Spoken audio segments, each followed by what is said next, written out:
Mr. Wayne. My card. Pennyworth Security. Fantastic. Thank you, Albert. From Epix comes the original series Pennyworth, the origin story of Alfred Pennyworth, the future butler to Bruce Wayne, also known as Batman, and his relationship with his father, Thomas Wayne. And joining me right now are the stars of Pennyworth, Jack Bannon and Ben Aldridge. Hey guys! Hey Jeff. Hi Jeff. Greetings from Las Vegas. How you doing? How you doing? I'm doing great. Thank you so much for talking to me today. For Pennyworth, it must be exciting for actors to take such iconic characters like in the world of comics and give them an origin story, a clean slate. You can go anywhere with these characters. Yeah, absolutely. It's been great. The great thing about doing, you know, a pilot season one of something that's set in a completely brand new world is that you are world building, really.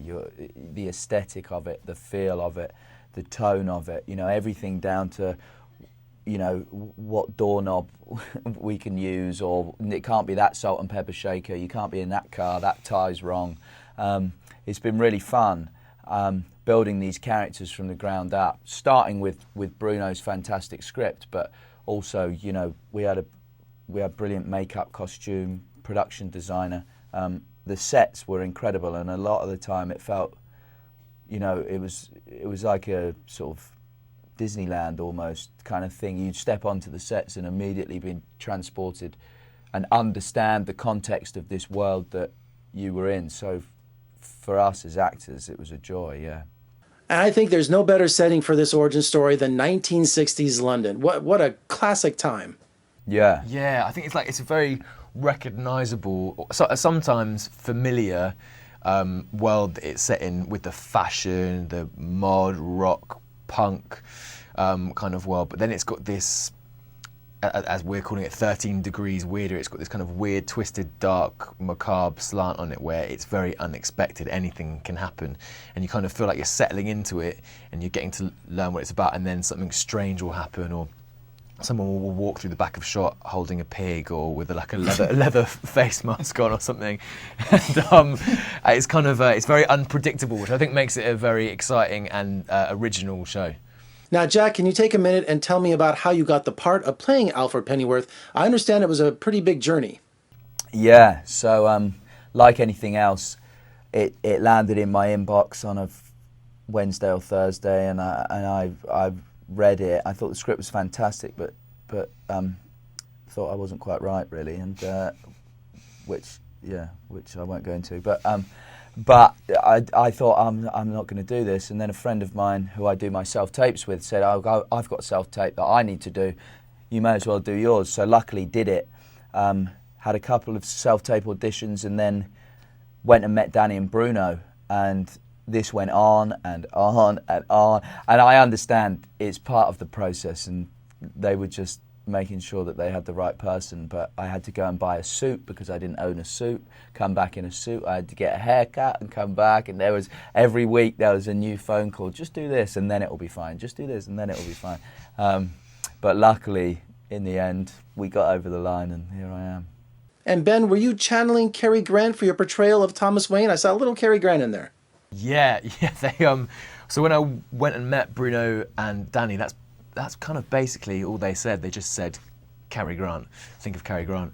And then when I found out that I was playing it, that gave me the chance to go back and look at his back catalogue of films and stuff. And they wanted him to feel like this 1950s film star, which was, I mean, Cary Grant, they're quite big shoes to fill. And I'm definitely not impersonating him or anything, but it was a good kind of jumping off point and something to aim for, yeah. And that classic age-old question, how did Alfred and Thomas Wayne meet? Alfred was a bouncer in a nightclub and came to the aid of Thomas Wayne. That's pretty original. Yeah, I like the fact that it's a chance meeting, because it might never have happened, and therefore everything that we know happens might never have happened. But that's part of the fun of this show. We're filling in the history, or rewriting the history of these comic book characters. And also rewriting British history as well, which is good fun. And what's unique is that we see that Alfred has a girlfriend, which I think really humanizes him. Yeah, well, this is the thing, isn't it? With origin stories, we know where we end up, and Alfred's famously single and lives with his mate Bruce. But that's not to say that there hasn't been hordes of girlfriends before. So it's been absolute player. It's been fun exploring that. Yeah. And Ben, the character of Martha Wayne, she has a pivotal role in the series too. Yeah, so we see them meet for the first time, and I guess the series kind of, and further seasons hopefully, will chronicle their relationship. That's one that's definitely not necessarily a love at first sight vibe. There are sparks of chemistry, but perhaps the wrong kind of chemistry. They're very different people, and they actually end up having to work together. So they rub each other up the wrong way. But I guess it's quite exciting that we get to see the DNA essentially that then becomes Batman. So you can kind of like recognize certain character traits in them, whether it's the kind of super intelligent detective side of Thomas that then Bruce inherits, or the kind of more the wild and more neurotic kind of brooding side that Martha has. We'll kind of like track how they eventually then make Bruce, I guess. And guys, I just got back from San Diego Comic-Con, the 50th anniversary. I understand that they premiered Pennyworth there. You guys were there. So tell me about the fan reaction to Pennyworth at Comic-Con and your experiences there. Well, it was both of our first times, so it was Overwhelming. Yeah, it was mad. We were there Wednesday to Saturday, and Wednesday I walked around the convention centre floor, and nobody had a clue. Why would they? Because the show's not out. And it was funny. I stood next to like a big 30-foot me, flashed up on the screen, and then ran away. But then they screened it, and once people had seen it a bit, and we did the panel on the Friday, which had a great turnout. I walked around Saturday on the convention centre floor, and things had changed. People were asking for photos and realising. So the initial reaction thus far has been really positive, which is really good. Guys, congratulations on Pennyworth. Much success to you. And also, when you have time, come visit us in Las Vegas. We'd love to have you. Oh, great. Thanks, We Jeff. will. Thanks, Jeff. I didn't get your name. Pennyworth. Thomas Wayne.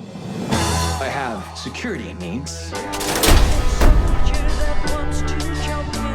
I recently discovered a criminal conspiracy.